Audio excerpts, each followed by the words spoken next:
வணக்கம். கண்ணதாசன் அடம்பிடிச்சு எழுதின பாட்டு இது தெரியுமா அப்படின்ற பதிவு இன்னைக்கு.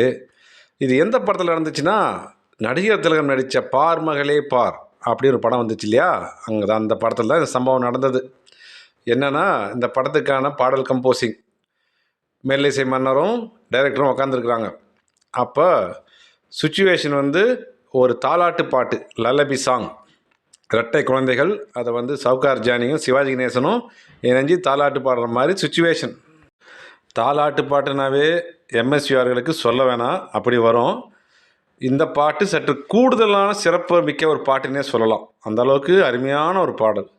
அப்போ என்ன சொன்னாராம் இசையமைப்பாளர், சார் இந்த படத்துக்கு இந்த சுச்சுவேஷனுக்கு பாட்டு வேணாம், சொல்ல வர இந்த டியூனை விசில்லையும் புல்லாங்குழலையும் கொண்டு வந்துடலாம், ஒரு புதுமையாக இருக்கும், நாவல்ட்டியாக இருக்கும், ட்ரை பண்ணி பார்ப்போம்மான்னு கேட்டாராம்.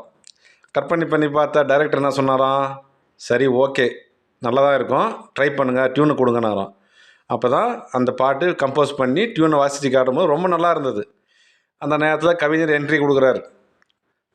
என்ன விஷயம், என்ன சுச்சுவேஷன், என்ன பாட்டுன்னு கேட்டாராம். ஆனால் இந்த சுச்சுவேஷனுக்கு சாங் தேவையில்லை, நாங்கள் ஃப்ளூட்லேயும் அந்த விசில் சத்தத்துலேயும் டியூனை கொடுத்துட்றோம் அப்படின்னு சொன்னாங்களாம். எங்கே இப்போ பாட்டுக்கு வாசித்து காட்டு சொன்னாராம். உடனே போட்டு காட்டும்போது ரொம்ப அருமையான டியூனு, இதுக்கு பாட்டு கொடுத்தா ரொம்ப நல்லாயிருக்கும் மிஸ்ஸு அப்படின்னு சொல்லி பார்த்தாராம்.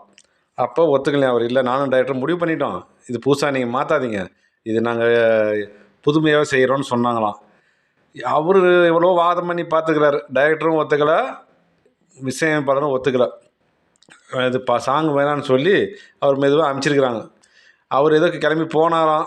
போனவர் ஏதோ வீட்டுக்கு தான் போகிறாருன்னு நினச்சா, நேராக shooting spot Sivaji Ganesan sir வீட்டுக்கு போயிட்டுருக்கிறார். அங்கே போயிட்டு சிவாஜி கணேசனை மீட் பண்ணி விஷயத்தை சொல்லி பஞ்சாயத்து கையோடு கூட்டின்னு வந்துட்டார். ரெக்கார்டிங் தியேட்டர் நுழைய சிவாஜி கணேசன் என்ட்ரி கொடுக்கும்போது இங்கே டைரக்டருக்கும் இசையமைப்பாருக்கும் ஒரு புருவத்தை உயர்த்தி யோசிச்சுக்கிறாங்க, என்ன சிவாஜி கணேசன் திடீர்னு வராருன்னு.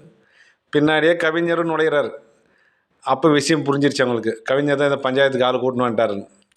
என்ன விஷயம்னு கேட்டாராம்.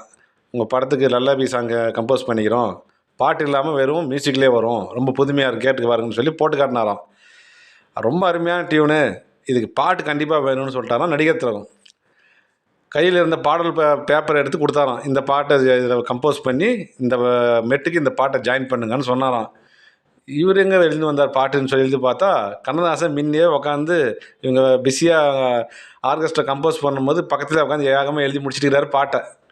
எப்போ எழுதினாருனே தெரியலையா. அப்போ வேறு வழி இல்லாமல் சிவாஜி கணேசன் சொன்ன பின்னாடி ஃபைனல் டிசிஷன் ஆச்சே, வேறு வழி இல்லாமல் ரெண்டு பேரும் ஒத்துக்கிட்டு அந்த பாட்டவே மெட்டுக்கு போட்டு பார்த்துட்டாங்க. ஏன்னா அப்போல்லாம் ஹீரோ வச்சு தான் சட்டம், ஃபைனல் டிசிஷன் அவங்க தான். ஏன்னா வியாபாரம் அவங்கள வச்சு இல்லையா, இது சிவாஜி படம், இது எம்ஜிஆர் படம்ன்றதுனால அவங்க ஃபைனல் டிசிஷன் அவங்க தான் கொடுப்பாங்க. கண்ணதாசன் அவர்கள் அடம் பிடிச்சதுனால நமக்கு கிடைச்ச அற்புதமான அந்த பாட்டு எதுனா, நீரோடும் வைகையிலே நின்றாடும் மீனே, கேட்டிருப்பீங்கள, அருமையான ஒரு பாடல். டிஎம்எஸ் சுசிலாவும் பாடினது. அப்படி அற்புதமான பாட்டு. முதல்ல விசிலில் வரும், அப்புறம் ஹம்மிங் வரும், அப்புறமா தான் பாட்டு வரும்.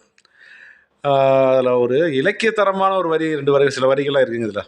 அது மிஸ் பண்ணாமல் நம்ம பாக்கியம்தான் சொல்லணும். என்னென்னா, நான் காதல் என்னும் கவிதை சொன்னேன் கட்டிலின் மேலே, அந்த கவிதை கருணைக்கு நான் பரிசு தந்தேன் தொட்டிலின் மேலேன்னு வரும் கவிதைகள். ரொம்ப அருமையான ஒரு இலக்கியத்தரமான கவிதைங்க. அந்த வரிகள் ரொம்ப பேர் ரசித்த ஒரு வரி அது. பல வரிகள் அதில் அப்படி சொல்லலாம். பாட்டும் இனிமை, மெட்டும் இனிமை, கவிதையும் அருமை, காலத்தால் அவன் மறக்க முடியாத பாட்டு. இரவில் இந்த பாட்டை கேட்டால் மன அமைதி மிக மிக நிச்சயம். பல பேருக்கு ராத்திரி கேட்குற பாட்டு. எம்எஸ்வி பாடல்களில் இது ரொம்ப முக்கியமான ஒரு பாட்டு. பல விஷயங்களில் சிறப்புக்குரியது. விசில் சத்தம் சிவாஜி கணேசனுக்கு எம்எஸ்வியை கொடுத்துட்டாரு. ஜவுகார் ஜானிக்கு சுசிலா தான் வாய்ஸு, அம்மிங்கெல்லாம். ரொம்ப அருமையான ஒரு பாட்டு. சரி, இது பிடிச்சிருந்தா லைக் பண்ணுங்கள், ஷேர் பண்ணுங்கள், கமெண்ட் பண்ணுங்கள், முக்கியமாக சப்ஸ்கிரைப் பண்ணுங்கள். நன்றி, வணக்கம்.